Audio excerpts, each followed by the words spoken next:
The Championship of Alabama, the final Superbike race of the year, getting ready to get underway. Cameron Beaubier, Tony Elias going after this one. Revs are up, and here we go. Garrett Gerloff, great start alongside Josh Herrin as well. Let's see if Gerloff lets his teammate take to the front. Nope, it's going to be Josh Herrin, just as I called. And here's what happens, Greg. Cameron now back all the way to 7th right off the bat as Herrin forced his way through. Wow, what a move by Yoshimura Suzuki's Josh Herrin. Takes the lead, forces Cameron Beaubier off the racetrack, and now Garrett Gerloff has got to try to help his teammate. There goes Gerloff on brakes, underneath Josh Herrin, and who's in third? Jake Gagne running third on the BMW. Cameron Beaubier just continues to make things difficult on himself. Schultz is going to go up the inside of Elias as well, and he's going to make that pass on the Westby bike. He's going to run a little bit wide. Tony's going to try to square it back up, and he does. Look at the number one. Up the inside he goes, just like Jason said. He's side by side with Tony Elias.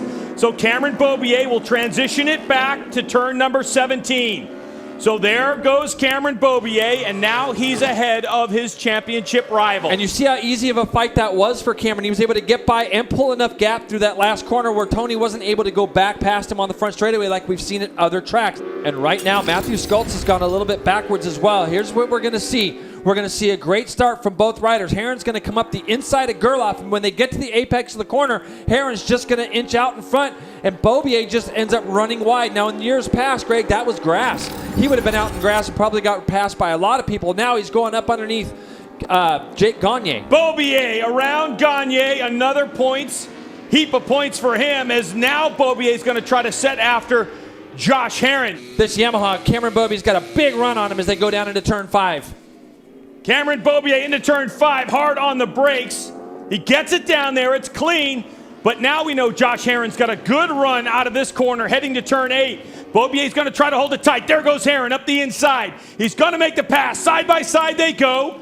Beaubier's got to give it to him. He goes up the inside. Is he going to do it again? Same move. He does. Same move as yesterday, but now Herrin's right on his tail section. So can Beaubier make this one stick? Now we have Josh Herrin who's going to let his teammate go by. So now we have a situation here where Josh Herrin is masterful. We saw it yesterday, the number 2, when he was blocking JD Beach. He can't slow down too much, and here you go. Gagne goes up underneath Herrin, and it seems to me, Greg, he just loses power. He goes to get on the gas and just completely loses power. What a shame. Heads up by Josh Herrin to not get collected by that bike. Look at Tony Elias riding so hard right now. But you can see Cameron Beaubier is closing that gap, and it's not a slow pace. 24.3 for Beaubier, 25.6 for Gerloff.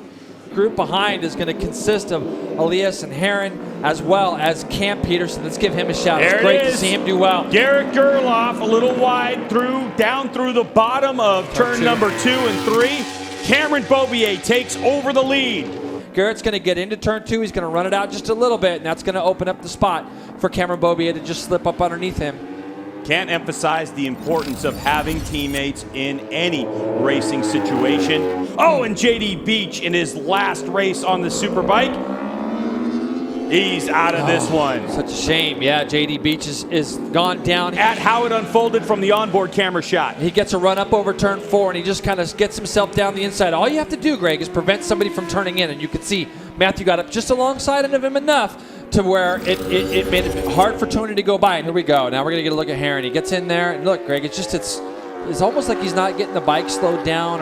But like I said, there's a lot of scenarios that are probably running through Josh Herrin's brain right now, and none of them are to try to get to the front and go win like he would love to be able to go do. As you can see, Tony Elias with that tremendous mistake, and that's what happened.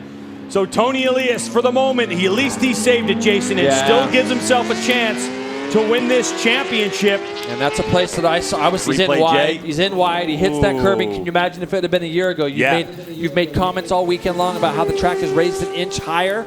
That could have been a lot bigger if it would have been a year ago. Yeah, that curve would have been an inch higher, and that would have sent Tony directly over it.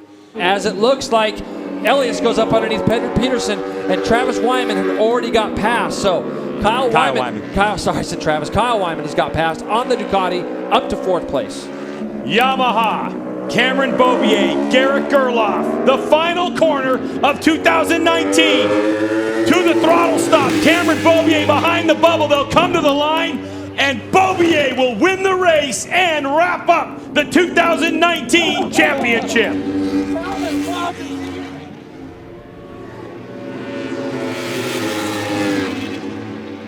Matthew Skultz over the line, wheel in the air. Tony Elias worked his way back up the 4th spot and got around Kyle Wyman. He did everything he possibly could, and good on Derek Gerloff for not trying to win this race at the end, because that championship would have gone to Tony Elias.